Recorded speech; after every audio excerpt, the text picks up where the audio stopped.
Bom dia, como vão? Espero que todos bem. Bom, hoje nós vamos iniciar a nossa aula teórica de redação, níveis de linguagem. Caderno 2, módulo 26, páginas 377 a 381. Não há dúvida que as línguas se aumentam e alteram com o tempo e as necessidades dos usos e costumes. A este respeito, a influência do povo é decisiva. Uma introdução para que nós podemos enxergar, observar, identificar a língua falada e a língua escrita. Machado de Assis, o mais amado e apreciado de todos na literatura brasileira. Vamos lá. Bom, nós temos aqui a língua falada e a língua escrita. A falada, como menciona o nosso slide, ela tem umas manifestações pontuais, como gestos, entonação de voz, a respiração, quando você tem um olhar fixo, mesmo não emitindo um som, os seus olhos falam, a sua respiração transcende a entonação da sua voz, treme, as pausas, a aparência, a sua face. Então, o que acontece dentro da linguagem falada? Ela é espontânea, em constante sensação, sempre. E o que acontece? Ela vai se renovando. Assim como o falante não planeja em seu discurso, pode haver uma transgressão à norma culta, ou seja, essa transgressão ela pode ser uma alteração na norma culta, que seria a linguagem do dia a dia. Já a linguagem escrita, você tem a pontuação, figura de linguagem, um contato indireto, necessariamente você não precisa conhecer as pessoas, que no caso o escritor e o leitor é um ato e uma linguagem objetiva, ela necessita de grande atenção, obediência de normas gramaticais, frases completas e bem elaboradas e revisadas, por isso que existe um rascunho, um vocabulário distinto e variado, por isso a necessidade de um repertório de vocabulários, repertório de palavras, clareza, sem ser um texto redundante, sem ter uma ambiguidade, e o uso de sinônimos, tá? Então, o que eu falo a vocês?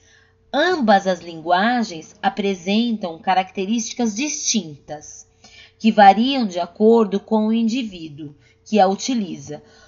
Portanto, você pode considerá-las que ambas sofrem influências, tanto da cultura quanto do meio em que você se encontra, e não pode se determinar quem é a melhor ou quem é a pior. Depende da situação, do ambiente, da cultura que ela vai trazer dentro do contexto, tá? E você não pode, em hipótese alguma, desconsiderar as suas influências, tá? Então, você tem as diferenças da língua falada e língua escrita.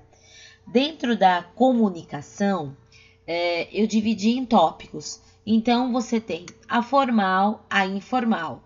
A formal é uma linguagem culta, tá? Então, ela vai ser regida por obediências às normas gramaticais, ao uso dessas formas gramaticais de forma correta, tempos verbais, tipologia textual, o que está sendo solicitado,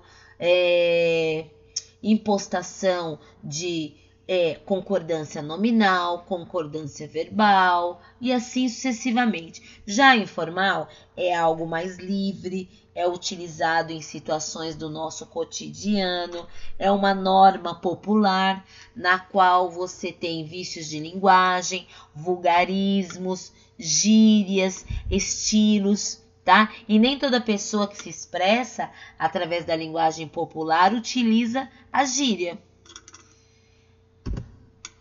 Causo mineiro, nós temos aqui uma linguagem regional.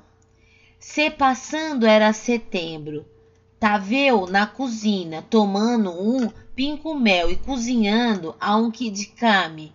Costumate para fazer uma macarronada com galinha assada. Quasquai de susto quando vi um bauri vinde de fundo, parecendo tingue-ré. A receita mandou pó, midi pipoca, denda, galinha pra ser. O forno esquentou, o mistouro e o fofô, gualim de splu.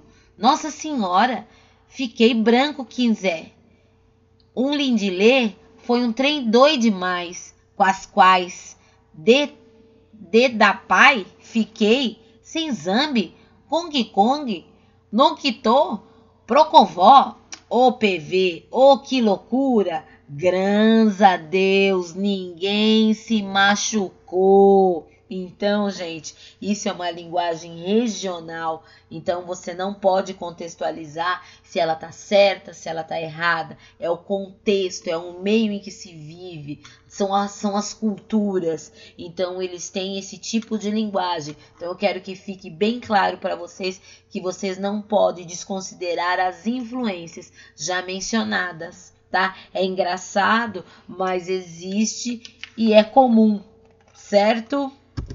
Há alguns termos de gíria e nomes que vieram do tupi. Nhenhen, falar muito alto, resmungar, chorar as pitangas. A expressão significa lamuriadose, choramingão, até os olhos ficarem vermelhos. Jururu significa triste. Ipanema, nome do lugar fedorento. Pindaíba, pindar é anzol, a expressão servia para indicar quando alguém ia mal nas pescarias e não conseguia o suficiente para comer. Hoje o termo é usado para indicar sem dinheiro também. Duro. Pernambuco, mar com fendas, rachado, o que representaria os arrecifes do mar pernambucano. E aí, o que segue agora? Nós temos os exercícios, que segue com as explicações. Essa é a questão número 1. E nós vamos dar andamento. Eu vou aguardá-los para a gente proceder nos nossos exercícios.